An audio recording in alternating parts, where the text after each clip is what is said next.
वज़ीर आला सोहेल अफरीदी के हल्फ के 15 रोज बाद 13 रुकनी काबीना तश्कील। पुराने चेहरों पर मुश्तमिल नई काबीना इस बार तब्दीली ला पाएगी। मुजम्मिल असलम इन, बैरिस्टर सैफ आउट। क्या आने वाले दिनों में भी वफाक और सूबे में टकराव जारी रहेगा? खैबर पख्तूनख्वा में दहशतगर्दी का अफरियत और पार्टी की तंजीमी मसाइल। क्या पीटीआई में फैसला साजी का फुकदान है? मुल्क में कुछ नहीं हो रहा लेकिन कारकुन तैयारी करें। मौलाना फजलुर रहमान के ज़ूमानी पैगाम का मतलब क्या है? इस्तांबुल में पाक अफगान मुज़ाकरात कामयाब। अफगान तालिबान की जानिब से दहशतगर्दी रोकने की तहरीरी जमानत ना देने की आखिर वजह क्या है? और क्या 6 नवंबर को होने वाले मुज़ाकरात के तीसरे दौर में दोनों मुल्कों के दरमियान जंग बंदी का हतमी मुआहदा तय पा जाएगा? वज़ीर आला खैबर पख्तूनख्वा सोहेल अफरीदी अपना हल्फ उठाने के 15 रोज बाद 13 रुकनी काबीना तश्कील देने में कामयाब हो गए हैं। गवर्नर फैसल करीम कुंडी ने 10 वज़रा, 2 मशीरों और 1 मुआविन खुसूसी पर मुश्तमिल मुख्तसर काबीना से आज हल्फ ले लिया और काबीना में मीना खान, फजल शकूर, फैसल तरकई, आकिबुल्ला, अरशद अयूब खान, खलीकुर रहमान, आफ्ताब आलम अफरीदी, डॉक्टर अमजद, रियाज खान और फ़ख्रे जहान शामिल हैं। मुजम्मिल असलम और ताज मोहम्मद वज़ीर आला के मशीर, जबकि शफीउल्लाह जान वज़ीर आला के मुआवने खुसूसी मुकर्रर किए गए हैं। ज़राए के मुताबिक वज़ीर आला अफरीदी की काबीना में शामिल 9 अरकान अली मीन गंडापुर की काबीना का हिस्सा रह चुके हैं, जबकि 2 वज़रा ऐसे हैं जिन्हें साबिक वज़ीर आला ने ओहदे से हटा दिया था लेकिन अब वो दोबारा काबीना का हिस्सा बन गए हैं। काबीना में बैरिस्टर सैफ को शामिल नहीं किया गया। वज़ीर आला सोहेल अफरीदी 13 अक्टूबर को खैबर पख्तूनख्वा असम्बली के कायदे ऐवान मुंतखब हुए थे, जिसके बाद वो अडयाला जेल में बानी पीटीआई से मुलाकात के ख्वाहिशमंद थे। ताहम अपनी काबीना की तश्कील के अलावा अमूमी रहनुमाई हासिल कर सके, लेकिन 4 बार अडयाला जाने के बावजूद उन्हें जेल में बानी से मिलने नहीं दिया गया और इस दौरान उन्होंने चीफ जस्टिस ऑफ पाकिस्तान को खत लिखा, इस्लामाबाद हाई कोर्ट से रुजू किया, जबकि अदालत आलिया के अहकामात के बावजूद भी जेल इंतजामिया ने उन्हें बानी से नहीं मिलने दिया। आखिरकार 28 अक्टूबर को बानी ने एक्स के जरिए उन्हें इजाजत दी कि वो अपनी मर्जी से अपनी काबीना तश्कील दें और इस हवाले से वो कोई नाम तजवीज़ नहीं कर रहे। और इसके अलावा गवर्नर फैसल करीम कुंडी ने भी उन्हें मुख्तसर काबीना तश्कील देने का मशवरा दिया, जिसके बाद वज़ीर आला अफरीदी ने गुज़श्ता रोज़ अपनी काबीना को हतमी शक्ल दी। जजेस के अहकामात हवा में उड़ा दिए जा रहे हैं, जिससे हमारी मुअज़्ज़ज़ अदलिया की भी तोकीरी हो रही है। हमारे जजेस अगर ये समझते हैं कि उनके इंसाफ में किसी की तरफ से खलल आ रहा है तो हमें बताया जाए, ताकि आईन और कानून की बालादस्ती के लिए हम अपना लायामल दे सके। पाकिस्तान के गैरतमंद अवाम उनके लिए बाहर भी निकलेंगे और उनके साथ जो है वो चट्टान की तरह खड़े भी हैं। एक तरफ हुकूमत 4.5 करोड़ अवाम के सूबे के वज़ीर आला को अपनी क़यादत से मिलने नहीं दे रही, तो दूसरी जानिब कौमी असम्बली में अपोजिशन लीडर महमूद खान अचकज़ई और सेनेट में अपोजिशन लीडर अलामा राजा नासिर की तकरीर के नोटिफिकेशन भी जारी नहीं किए जा रहे।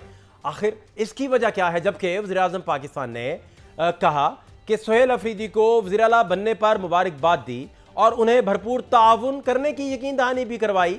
उम्मीद है कि वो इस पेशकश का मुस्बत जवाब देंगे। अफरीदी साहब वज़ीर आला KP के मुंतखब हुए तो मैंने उनको टेलीफोन करके उनको मुबारकबाद पेश की और मैं पेशकश करता हूँ कि वफाक आपके साथ भरपूर तौर पर ताउन करेगा। मुझे उम्मीद है कि वो मेरी इस पेशकश को मस्बत तौर पर लेंगे, उसको कबूल करेंगे। KPK के अवाम बहादुर और बड़े गयूर अवाम हैं। उन्होंने पाकिस्तान के लिए बड़ी कुर्बानियाँ दी हैं। उनकी और आपकी हुब्बुल वतनी पाकिस्तान के साथ मिसाली है। दूजानी पीटीआई के अज़ाइम कुछ मुख्तलिफ लग रहे हैं। वो 4 सदा खैबर और करक में जलसे कर चुकी है और नवंबर में मुल्क गिर राब्ता अवामी मुहिम भी शुरू करने का ऐलान कर चुकी है। लेकिन दूसरी तरफ पार्टी में इख्तलाफात और तंजीमी मसाइल हैं, जिनकी वजह से पीटीआई की स्ट्रीट पावर में कमी आ रही है। इसके अलावा एक और अहम मामला है पंजाब की 2 अहम तंजीमी ओहदेदारों की बरतरफी का है। पीटीआई बस्ती पंजाब के सदर अहमद चट्टा और जनरल सेक्रेटरी बिलाल एजाज को 16 अक्टूबर को बानी पीटीआई की मुबैना हिदायत पर ओहदों से उस वक्त हटा दिया गया जब बानी ने अडयाला जेल में बैरिस्टर गोहर अली खान और सलमान अकरम राजा से मुलाकात की थी। ताहम बाद में पार्टी के सेक्रेटरी जनरल सलमान अकरम राजा ने कहा कि अहमद चट्टा और बिलाल एजाज की बरतरफी का फैसला बैरिस्टर गोहर को इनकी जेल आमद से कबल ही पहुंचा दिया गया था और इनकी मौजूदगी में बानी ने पंजाब में किसी ओहदेदारी की तब्दीली की बात नहीं की थी। जुमेरात को सलमान अकरम राजा ने पीटीआई के 2 वकला अली इमरान और मुबशर मकसूद अवान के हवाले से बताया था कि इन दोनों ने बानी से मुलाकात के बाद ये दावा किया था कि बानी ने अली इम्तियाज वड़ैच को मरकजी पंजाब का सदर मुकर्रर करने की हिदायत दी है। दूसरी तरफ पीटीआई पंजाब की चीफ ऑर्गेनाइजर आलिया हमजा का मौकफ है कि पीटीआई पंजाब में कोई तंजीमी बहरान नहीं। हमाद अजहर के इस्तीफे के बाद डॉक्टर यास्मीन राशिद सूबे के मामला देख रही हैं। इस हवाले से बानी के एक्स अकाउंट पर 28 अक्टूबर को एक पैगाम जारी हुआ था, जिसके मुताबिक अहमद चट्ठा और बिलाल एजाज इनके पुराने वफादार साथी हैं और उन्होंने उनकी बरतरफी के कोई अहकाम जारी नहीं किए। इसके अलावा उन्होंने ये भी कहा कि पार्टी के मुतालिक तमाम हिदायत और पैगाम सिर्फ सेक्रेटरी जनरल सलमान अकरम राजा के जरिए जारी किए जाएंगे, ताहम किसी किस्म की गलत फहमी से बचा जा सके। इसके अलावा डयाला जेल में बानी चेयरमैन से किसने मिलना है और किसने नहीं मिलना, इस पर भी पार्टी के दो अहम और मरकजी रहनुमाओं में इख्तलाफात सामने आ गए हैं। 29 अक्टूबर को ऐसी ही दो फहरिस्तें सामने आई जो बैरिस्टर अली जफर और सलमान अकरम राजा ने जारी की थी, जिनमें मुलाकातियों के नाम मुख्तलिफ थे। उधर खैबर पख्तूनख्वा में अमन व अमान की खराब सूरत हाल के हवाले से वज़ीर दिफा ख्वाजा आसिफ का कहना है कि केपी हुकूमत आहिस्ता आहिस्ता तन्हाई का शिकार हो रही है। हमने इस मिट्टी के मुफाद का तहफ़्फ़ुज़ करना है और ये मुल्क न्याजी लॉ के तहत नहीं चल सकता। खैबर पख्तूनख्वा की हुकूमत जो है वो आइसोलेट हो रही है, तो वो लोग महसूस कर रहे हैं कि पाकिस्तान की हुकूमत जो है, इस्लामाबाद जो है पूरी सिंसेरिटी के साथ लगा हुआ है, लेकिन जो वो बातें करते हैं वो पाकिस्तान के मफाद की बात नहीं करते।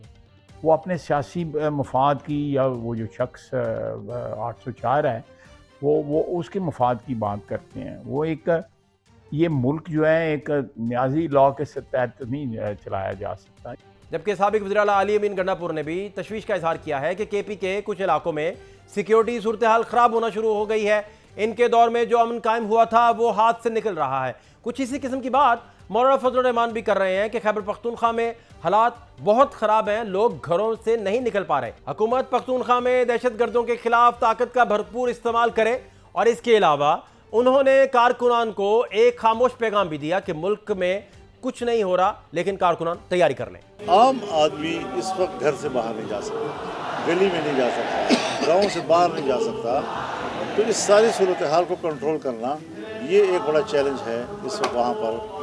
और ख़ास तौर पर जो वहाँ पर अस्करियत पसंदी है वो बहुत फैल गई है। आज़ाद कश्मीर कानून साज असम्बली की अगर बात करें तो वहाँ इन हाउस तब्दीली लाने की तैयारी आखिरी मरहले में है और किसी भी वक्त वज़ीर आज़म अनवारुल हक के खिलाफ तहरीक अदम एतमाद आ सकती है। आखिर आज़ाद कश्मीर में नए बंदोबस्त लाने से फ़ायदा किसको होगा, प्रोग्राम में इस पर भी बात करेंगे। और इसके अलावा एक और अहम पेशरफ्त तुर्किया के शहर इस्तांबुल में हुई, जहां पाकिस्तान और अफगानिस्तान ने जंगबंदी बरकरार रखने पर इत्तेफाक किया है। और सबसे अहम बात यह है कि इसका मुश्तरका एलामिया भी जारी हुआ है।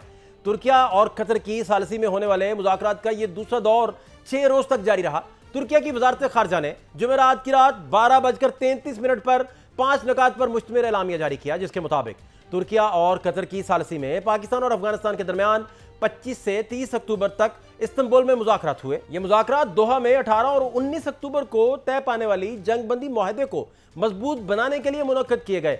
एलामिया में कहा गया है कि फ्री कैन ने जंगबंदी के तसलसल पर इत्तेफाक किया।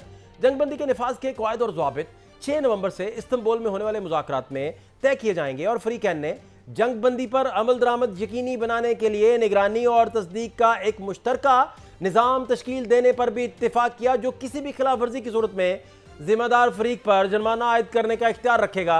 एलामिया के मुताबिक सालिस ममालिक ने फ्री कैन के मुस्बत किरदार को सराहते हुए कहा कि वो खित्ते में अमन और इस्तेहकाम के लिए अपने ताउन को जारी रखेंगे। उधर वज़ीर दिफा ख्वाजा आसिफ, जिन्होंने दोहा मुज़ाकरात में पाकिस्तानी वफ़द की क़यादत की थी, बदस्तूर इस बात पर जोर दे रहे हैं कि अफगानिस्तान ज़ुबानी की बजाय तहरीरी ज़मानत दे कि वो अपनी सरजमीन को दहशतगर्दी के खिलाफ इस्तेमाल नहीं होने देगा। अफगान तालिबान रजीम दहशतगर्दों की पुष्टपनाही बंद कर दे और सरहद पार से होने वाली दहशतगर्दी बंद होनी चाहिए। अफगानिस्तान की सरजमीन से दरअंदाजी जो है मुकम्मल तौर पर बंद होनी चाहिए। और जो पुष्टपनाही है तालिबान की, TTP की, वो जो है TTA की जो हुकूमत है इस वक्त काबुल में, उसकी पुष्टपनाही बंद कर दें। ख्वाजा आसिफ ने अफगान वफ़द के इस दावे को भी मुज़हिका खेज़ करार दिया और गैर मंतकी करार दिया, जिसमें कहा गया था कि TTP के दहशतगर्द अफगान सरजमीन पर दरअसल पाकिस्तानी पनाह गुज़ीन हैं जो अपने घरों को वापस जा रहे हैं। इसके जवाब में ख्वाजा आसिफ ने कहा कि पनाह गुज़ीन मुसल्लह होकर चोरों की तरह अपने घर में दाखिल नहीं होते, ये पनाह गुज़ीन नहीं, दहशतगर्द हैं। वज़ीर इत्तलात अता तारड़ ने इस्तांबुल एलामिया पर अपना रद्द अमल देते हुए कहा है कि उम्मीद है कि अब दहशतगर्दी नहीं होगी और खिलाफ वर्जी करने वाले फरीक के खिलाफ सजा का तयन भी किया जाएगा। जॉइंट वेरिफिकेशन का मैकेनिज्म जो है ये एक फोरम अब अवेलेबल होगा जिसमें इस तरह की एविडेंस तमाम रखी जाएगी और इस फोरम के तहत जॉइंट वेरिफिकेशन और तस्दीक की जाएगी इन तमाम मामलात की कि अगर खुदा ना खास्ता कोई ऐसा वाकया होता है तो वो अब इस फोरम के पास इख्तियार आ गया है कि वो ना सिर्फ उसकी तस्दीक करे, उसकी एविडेंस को देखे, बल्कि खिलाफ वर्जी करने वाली पार्टी के खिलाफ वो सजा भी आयद करे। जबकि वज़ीर मुमलिकत बराए दाखिला तलाल चौधरी ने मुश्तरका एलामिये को बड़ी कामयाबी करार देते हुए अफगान तालिबान को खबरदार किया है कि भारत की प्रॉक्सी बनने से हो सकता है कि अफगानिस्तान अपनी खुद मुख्तारी ही खो दे। अफगानिस्तान को समझना चाहिए कि भारत उनकी सलामती और खुद मुख्तारी की जमानत नहीं दे सकता। अफगानिस्तान को हर सूरत न सिर्फ अपनी सरजमीन का इस्तेमाल रोकना होगा, बल्कि अगर वो प्रॉक्सी बनेंगे इंडिया की तो चंद डॉलर उनकी सॉवरेनिटी तो उनके खुशहाली या अमन नहीं दे सकते। अगर कोई अमन उनका सॉवरेनिटी को यकीनी बना सकता है तो वो पाकिस्तान के साथ उनका पुरअमन रहना जरूरी है।